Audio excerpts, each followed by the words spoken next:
Welcome back to Flashpoint. This year marked 1 year since the first coronavirus case here in the United States. 1 year later, health officials across the country have reported more than 24 million cases. More than 400,000 Americans have died from the virus.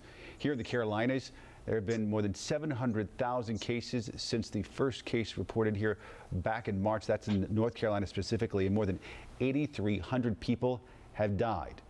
To help get the virus under control this weekend, Charlotte Motor Speedway becoming the first major sporting venue here in North Carolina to turn into a COVID-19 vaccine clinic.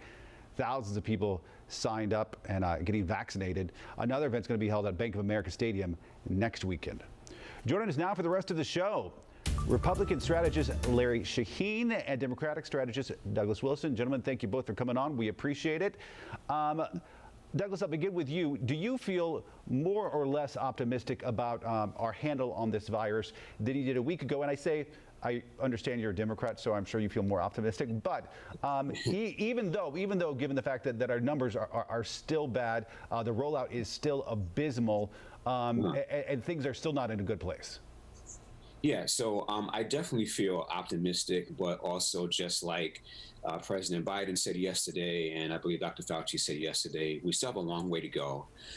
There are still many Americans dying each day. We're still averaging a 9/11 each day.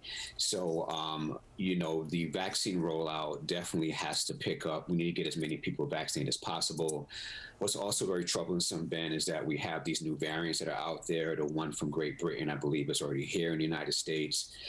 We also have the South African variant. So the more that time goes on that folks are not being vaccinated, my fear is that these two variants, at least one of them, may become more dominant in the United States.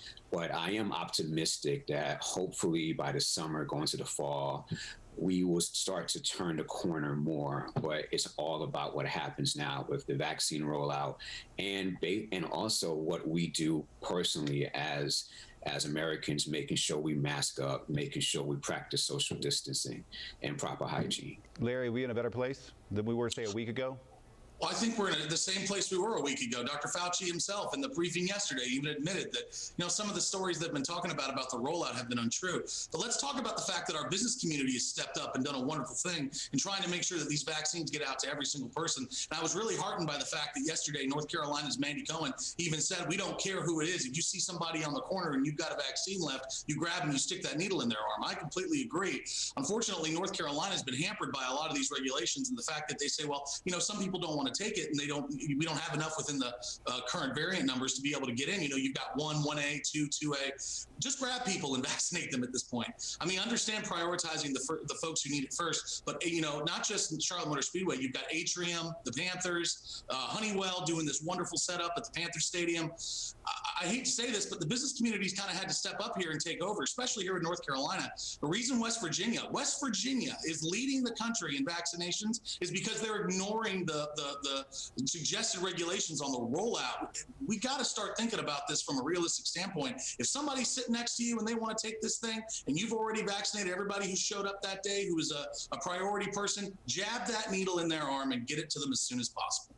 You brought up Dr. Fauci. This past week, he said he felt liberated, I think might have been his word, to talk about this in a way he had not in the past. And he also inferred to CNN that the way he was forced to talk about in the past and the way the past administration talked about it probably risked lives and cost lives. Larry, do you think that's a fair criticism? I do. I've always criticized the former president's administration on the way they handled the coronavirus. I thought it was unfortunately very irresponsible, and I think that a lot of our things here could have been handled a lot differently if they'd taken it more seriously and been a little bit more serious and played less conspiracy theory with it. But at the end of the day, the thing that there's a balance to be struck. I think that Dr. Fauci is absolutely correct. We need to address this head on, treat it like a danger that it is. But we also need to be able to understand that overreaching rules and regulations on how to manage it and trying to keep a top-down approach to all this still isn't going to work. But the other thing is this: the best economic fix to this, while we're trying to get everybody vaccinated, is to let people go back to work, is to let people try to be safe and to let people do what they need to do. And we've got to get out from under this constant executive order that continues to override the rule of law. And we've got to get back to legislators legislating. I said this last presidential term. I'm going to say it this presidential term. The president is not supposed to be this important. The executive administration is not supposed to be important. We need to empower our legislators to make more policy. We need to let them create more policy on the quick. And we need to be able to see more compromise coming out of Washington, both from the left and from the right. I want to talk about schools real quickly because CMS students are learning remotely and set not to return till mid-February. Cabarrus County, they've been meeting over the last few days to talk about transitioning to full-time in-person learning. They went back to 2 days a week, and that was controversial for a lot of parents there. Union County students back in the classroom, in elementary school 4 days a week, middle and high school students 2 days a week. They've had a few cases at schools, at both high schools and elementary schools in Union County this past week. Different approaches across the state, leaving a lot of folks frustrated. Do you think, is it safe for students to be in school right now? Douglas, I'll begin with you. Well, I mean, I think that the issue the schools are facing is the problem that teachers are getting sick, and that's causing a lot of issues. You've seen reports just recently of teachers. I believe a young teacher died the other day at about 40 years old. I can imagine how frustrating this could be. Parents have to work and juggle with their kids being home. My wife and I, we have a nephew down in South Carolina who's in high school, and he's remote, so we always try to help him with his homework over the internet. But I think that the school is trying its best to balance it out, because you have to realize that they're trying to protect the students and protect the teachers as well, and also trying to make sure that students are learning. And we all know, and even the governor says this too, that learning in person is better. But we also have to make sure that we're protecting our teachers, who are our frontline workers. And going back to what Larry was saying about the executive orders, look, the president yesterday wrote out, or the day before, wrote out a number of executive orders. A lot of them had to do with trying to speed up the distribution of vaccines, more PPEs, stuff like that needs to be handled right then and there. And you can't wait on Congress to do that. That's something that has to be done. So I just wanted to go back and touch base on that. Larry, 20 seconds, your thoughts on schools.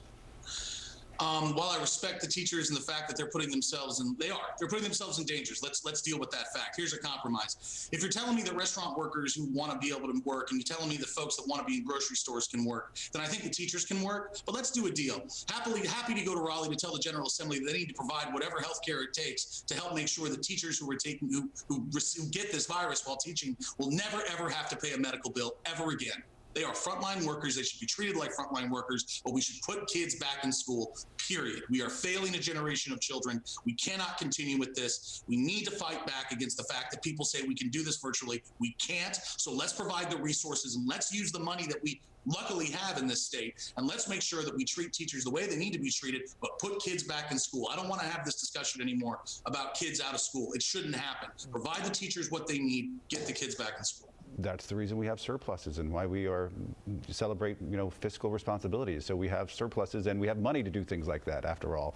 All right, gentlemen, stick with us. More Flashpoint after this.